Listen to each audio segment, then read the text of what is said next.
Good afternoon students. इस video के माध्यम से हम लोग कारण सूचक वाक्य तथा परिणाम सूचक वाक्य का हिंदी से अंग्रेजी में कैसे अनुवाद करते हैं, इस संबंध में जानकारी प्राप्त करें। कारण यानी रीजन, कोई कार्य किस कारण से हुआ अथवा नहीं हुआ।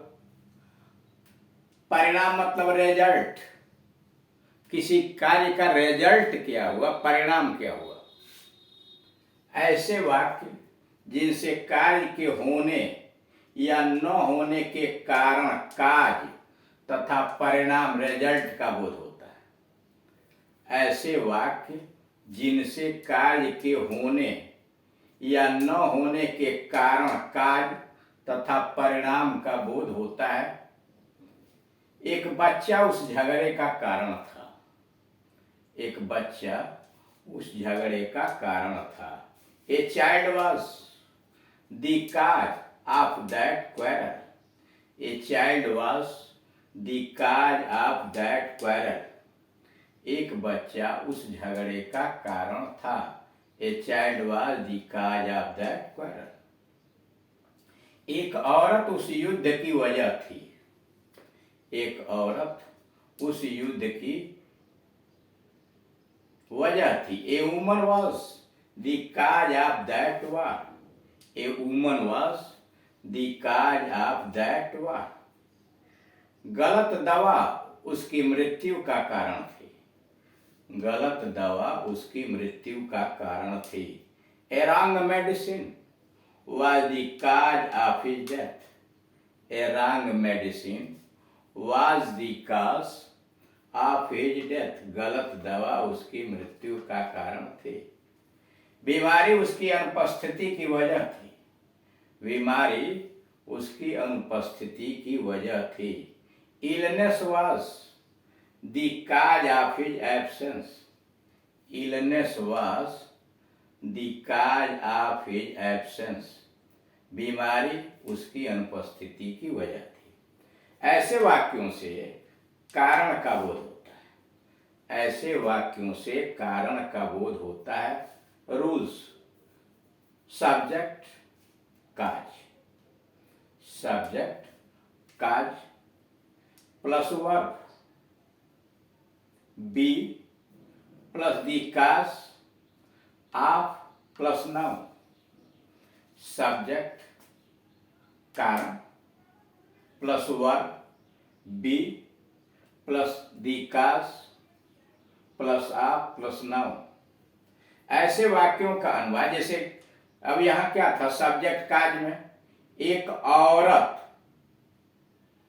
सब्जेक्ट हुआ और वह कारण बनी। एक औरत उस युद्ध की वजह थी, तो ये सब्जेक्ट एक औरत हुआ जो काज है। उसके बाद वर्ब इज आराम वाजिब लगाया और उसके बाद दी काज अपनी तरफ से आप और तब नाउन उस युद्ध का। ऐसे वाक्यों का अनुवाद दूसरे प्रकार से भी हो सकता है। ऐसे वाक्यों का अनुवाद दूसरे प्रकार से भी हो सकता है। Rules, the cause subject plus आप plus noun plus verb plus noun. Rules, the cause subject plus आप plus noun plus verb plus noun. एक बच्चा उस झगड़े का कारण था। तो the cause of that quarrel, of that quarrel, the cause of that quarrel was, verb लगाया क्रिया was, a child. The cause of that quarrel was a child. एक औरत उस युद्ध की वजह थी। The cause of that war was a woman. एक औरत उस युद्ध की वजह थी। The cause of that war was a woman. गलत दवा उसकी मृत्यु का कारण थी। गलत दवा उसकी मृत्यु का कारण थी। The cause of his death, the cause of his death was wrong medicine, गलत दवा उसकी मृत्यु का कारण थे। The cause of his death was wrong medicine, बीमारी उसकी अनुपस्थिति की वजह थी, बीमारी उसकी अनुपस्थिति की वजह थी। The cause of his absence was illness, the cause of his absence was illness, बीमारी उसकी अनुपस्थिति का कारण थी। यानी देख रहे हैं कि एक ही वाक्य को बनाने के दो तरीके यहाँ हुआ। एक तो हुआ एक बच्चा उस झगड़े का कारण था, a child was the cause of that quarrel, और उलट दिया the cause of that quarrel was a child, ऐसे उलट के रखा। देख रहे हैं एक परिस्थितियां है कि सब्जेक्ट द काज रखा, उसके बाद वर्ब को रखा, द काज ऑफ नाउन रखा, और दूसरा है द काज सब्जेक्ट हुआ प्लस नाउन और वर्ब और नाउन पीछे रखा। तो जैसे a woman was the cause of that war, एक औरत उस युद्ध का झगड़े का कारण थी, और यहां से उलट दीजिए the cause of that war, the cause of that war was a woman, वही चीज है, उलट दिया बस हो जाएगा। अब आइए, अब चिंता का कोई कारण नहीं है, अब चिंता का कोई कारण नहीं है। There is no cause for anxiety, there is no cause for anxiety, अब चिंता का कोई कारण नहीं है। There is no cause for anxiety. Number 2, तलाक का कोई वजह नहीं था, तलाक का कोई वजह नहीं था। There was no cause, no reason for divorce, तलाक की कोई वजह नहीं थी, तलाक की कोई वजह नहीं थी। There was no cause for divorce, there was no cause for divorce, शिकायत की कोई वजह नहीं थी, शिकायत की कोई वजह नहीं थी। There is no cause for complaint, शिकायत की कोई वजह नहीं थी। There is no cause for complaint, दुश्मनी का कोई कारण नहीं था, दुश्मनी का कोई कारण नहीं था। There was no cause for enmity, there was, दुश्मनी का कोई कारण नहीं था। There was no cause for enmity. ऐसे वाक्यों से यह बोध होता है कि कार्य होने का कोई औचित्य, जस्टिफिकेशन नहीं है। कह रहा ये उपरोक्त जो वाक्य आए हुए हैं, कह रहा ऐसे वाक्यों से यह पता चलता है, यह बोध होता है कि कार्य होने का कोई औचित्य, जस्टिफिकेशन नहीं है। ऐसे वाक्यों से कारण का बोध नहीं होता, ऐसे वाक्यों से कारण का बोध नहीं होता। Rules there plus verb plus no cause for plus noun, rules there plus verb plus no plus cause plus for plus noun.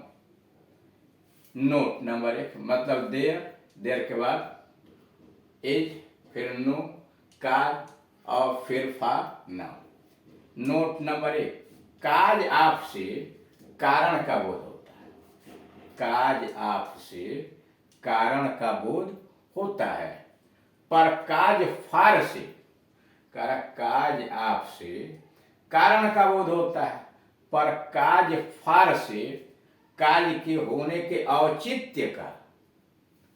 फिर देखिए, काज ऑफ से कारण का बोध होता है, पर काज फॉर से कारण के होने के औचित्य का, जस्टिफिकेशन का। नंबर 2, कारण व्यक्त करने के लिए रीजन फॉर का भी प्रयोग होता है, कारण व्यक्त करने के लिए रीजन फॉर का भी प्रयोग होता है। उनकी अनुपस्थिति का कारण बीमारी थी। देखिए जैसे ऊपर आया है ना, कारण व्यक्त करने के लिए रीजन फॉर का भी प्रयोग होता है, उसका उदाहरण नीचे लिखा हुआ है कि उनकी अनुपस्थिति का कारण बीमारी थी। The reason for his absence, the reason for his absence was illness. The reason for his absence was illness, बीमारी थी। The reason for his absence was illness. इसका अनुवाद दूसरे प्रकार से भी हो सकता है, यानी ऊपर जो वाक्य दिया गया है कि उनकी अनुपस्थिति का कारण बीमारी थी, इनका अनुवाद दूसरे प्रकार से भी हो सकता है। जैसे the reason why he was absent, the reason why he was absent is that he was ill. The reason why he was absent is that he was ill. Note, इस प्रकार के वाक्यों में that के बदले because का प्रयोग इस प्रकार नहीं हो सकता। यानी इस प्रकार के वाक्यों में that के स्थान पर because का प्रयोग इस प्रकार बिल्कुल नहीं करें, उनका प्रयोग इस प्रकार से नहीं हो सकता। जैसे लिखा है the reason why he was absent, जैसे है ना the reason why he was absent, यहाँ है is that he was ill, because is because he was ill. यह गलत है। गलत इसलिए है कि दैट के स्थान पर बिकॉज का प्रयोग नहीं करते। कह रहा इस प्रकार के वाक्यों में दैट के बदले बिकॉज का प्रयोग इस प्रकार नहीं हो सकता। The reason why he was absent is because he was ill, गलत है। यहाँ होना चाहिए is that he was ill.